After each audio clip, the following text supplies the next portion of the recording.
देखिए, सस्पेंस अभी भी बरकरार है। तारीख दे दी गई है, लेकिन सीएम कौन होगा ये अभी तक जरा भी बताया नहीं गया है। एकनाथ शिंदे आज वापस आने वाले हैं, क्या जानकारी? बिल्कुल, देखिए सीएम चेहरे को लेकर के अभी भी सस्पेंस बरकरार है। लेकिन बात अगर हम शपथ ग्रहण समारोह की करें तो देखिए शपथ ग्रहण समारोह जो है वो 5 दिसंबर को शाम 5 बजे आज़ाद मैदान में होगा। इंतजार जो खत्म हो चुका है। लेकिन इस बीच बात करें तो देखिए एकनाथ शिंदे जिनकी तबियत बिगड़ गई थी, वो अपने पैतृक गाँव गए थे।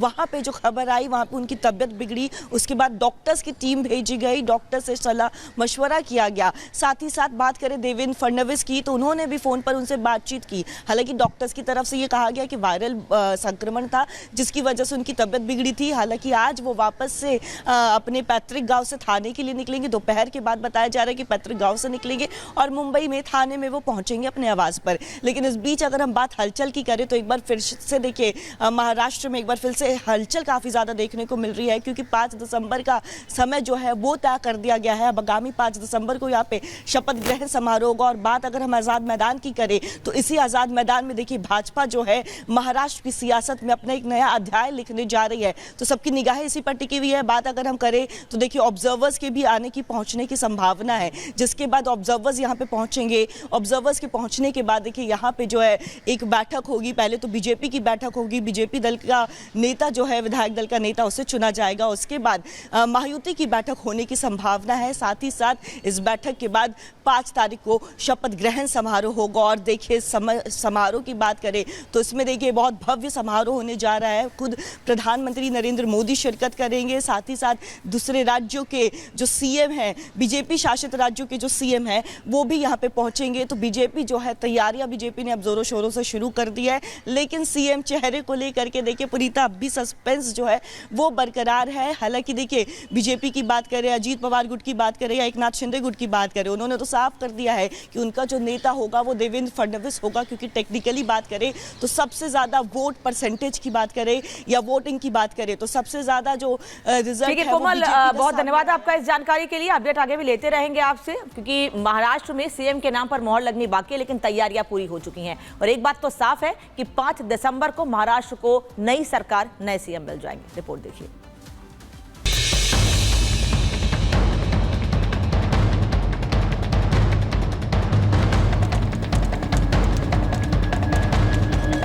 महाराष्ट्र में सब कुछ तय हो गया है और जनता को जल्द नई सरकार मिलने वाली है। तारीखों के ऐलान के साथ ही एनडीए ने नई सरकार के शपथ की तैयारी भी शुरू कर दी है। लेकिन चेहरा कौन होगा, इस पर अभी भी सस्पेंस बरकरार है। 5 दिसंबर शाम 5 बजे आजाद मैदान, यही वो तारीख, समय और वेन्यू है जब महाराष्ट्र के नए मुखिया शपथ लेंगे।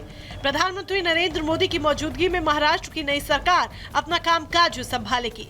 लेकिन कौन होगा महाराष्ट्र का नया मुख्यमंत्री, इस पर सस्पेंस बरकरार है। हाँ, इतना तय है कि सीएम बीजेपी का ही होगा। आमच्या महायुतीचं सरकार स्थापन करायचं एवढा निर्णय झाला।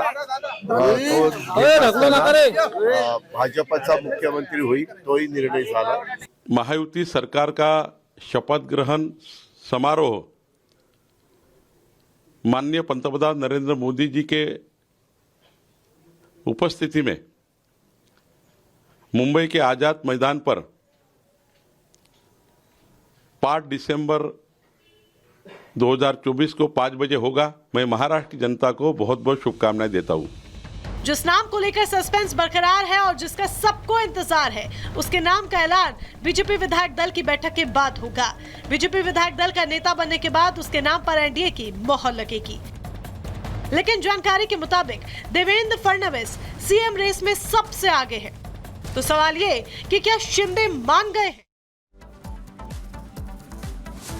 और ये तस्वीर आपको दिखा रहे हैं संभल की, ये तस्वीर जहां आज देखिए सुरक्षा के कड़े इंतजाम इसलिए किए गए हैं क्योंकि आज जांच करने के लिए जो टीम है वो पहुंचने वाली है, पहुंच चुकी है। तस्वीर आपको दिखा रहे हैं और यही वजह है कि सुरक्षा के यहाँ पर कड़े इंतजाम किए गए हैं, क्योंकि सच्चाई क्या है संभल हिंसा की ये जानने के लिए टीम का गठन किया गया है। न्यायिक आयोग की टीम पहुंच चुकी है संभल। ये तस्वीर आपको दिखा रहे, कड़ी सुरक्षा के बीच ये टीम पहुंच चुकी है। और सच्चाई, क्योंकि 4 बिंदुओं पर जांच की जाएगी, रिपोर्ट तैयार की जाएगी। इसके बाद उत्तर प्रदेश के मुख्यमंत्री योगी आदित्यनाथ को ये रिपोर्ट सौंपी जाएगी। लेकिन जो हिंसा भड़की थी संभल में, क्या ये सुनियोजित हिंसा थी, क्या इसके पीछे प्लानिंग थी?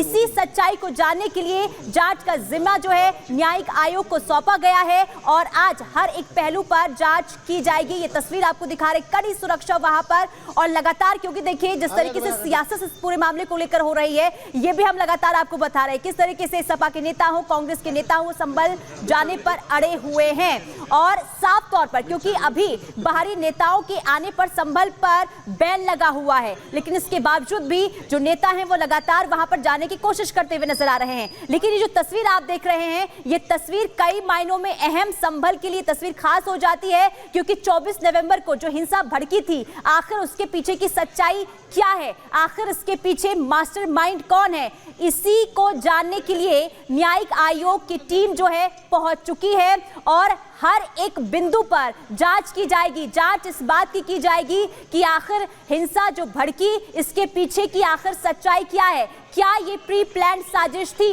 जिसकी वजह से संभल जो है वो आग में झुलसा, और जानने की ये भी कोशिश की जाएगी कि जिस दिन हिंसा भड़की थी, क्या उस दिन वहां पर किसी तरीके से प्रशासनिक चूक भी हुई थी। तमाम ऐसे पहलू हैं जिसे लेकर सवाल भी उठाए जा रहे हैं। पुलिस प्रशासन की सुरक्षा व्यवस्था पर भी सवाल उठाए गए। इसके अलावा मास्टरमाइंड आखिर कौन है, इसे लेकर भी लगातार सवाल पूछे जा रहे हैं कि आखिर ये हिंसा भड़की क्यों भड़की, क्योंकि सर्वे को लेकर जब टीम पहुंची थी, इसके बाद वहां पर जो है स्थिति लगातार बिगड़ती हुई नजर आई। और सागर ग्राउंड जीरो से हमारे साथ बने हुए हैं, ओवर टू यू सागर, क्या देख पा रहे हैं आप?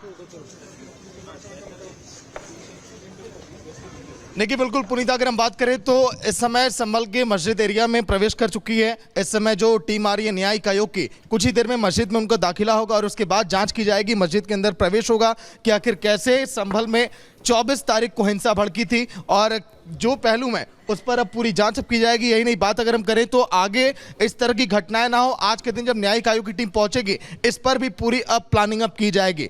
देखिए बैरिकेड हर तरफ लगाए गए, लेकिन अब कुछ ही देर में सर्वे की टीम जो है जिस तरह से यहाँ पर पहुंची थी जब ये पूरा विवाद ये खड़ा हुआ था, और अब न्यायिक आयोग जिसका गठन किया मुख्यमंत्री योगी आदित्यनाथ ने, मस्जिद एरिया में वो प्रवेश कर चुके हैं। बस अब कुछ ही देर में यहाँ पर पहुंचेंगे, फिर जांच अब शुरू की जाएगी कि आखिर पुलिसकर्मी यहाँ पर कितने उस दिन तैनात थे, जो आरोप लगातार लगाए गए पुलिसकर्मियों पर, उसको भी लेकर अब जांच की जाएगी। 2 महीने के अंदर जो रिपोर्ट पेश करेगी न्यायिक आयोग की टीम, उसके बाद तस्वीरें साफ होंगी कि आखिर अब यहाँ पर क्या हिंसा की वजह थी और आगे किस तरह से यूपी सरकार और यूपी पुलिस इसको लेकर तैयारियां करे, इसको भी लेकर भी खुद को दुरुस्त किया जाएगा। पुनीता बिल्कुल, लेकिन देखिए सागर, जिस तरीके से स्थिति संभल में बिगड़ी है उसकी तस्वीर तो हम लगातार देख रहे हैं, लेकिन सवाल ये भी अभी बना हुआ है कि आखिर इस हिंसा के पीछे का मास्टरमाइंड कौन है।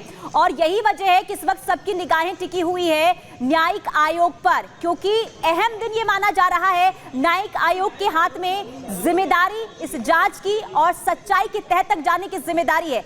ऐसे में अभी वहां पर क्या जांच शुरू हो चुकी है, क्या आप देख पा रहे हैं? पूरी तस्वीर एक बार विस्तार से बताइए। देखिए पुनीत, आपसे कुछ ही देर में देखिए जांच की शुरुआत अब होने वाली है। न्यायिक आयोग की टीम अब प्रवेश करेगी कुछ ही देर में, महज अब 2 से 4 मिनट का वक्त आप मानिए। फिर यहाँ पर जब दाखिला उनका होगा, फिर हर एक बिंदु पर, यही नहीं कहा तो ये भी जा रहा था कि हो सकता है कि मुलाकात भी करे जो लोग यहाँ पर घायल हुए, लेकिन न्यायिक आयोग की टीम अभी फिलहाल जो लोग यहाँ पर, जो उनके परिजन हैं जिनकी मौत हुई है, कहा यह जा रहा है कि हो सकता है कि उनसे मुलाकात ना हो पाए, क्योंकि अन्य देखिए जो जांच है उस पर अभी फोकस है न्यायिक आयोग की टीम का। जो 3 जो देखिए सेलेक्टेड लोग हैं, चाहे हम बात करें पूर्व रिटायर्ड जज की, चाहे हम पूर्व डीजीपी की बात करें, पूर्व सचिव की हम बात करें, वो सभी लोग देखिए यहाँ पर पहुंच रहे हैं और कुछ ही देर में जांच की जाएगी।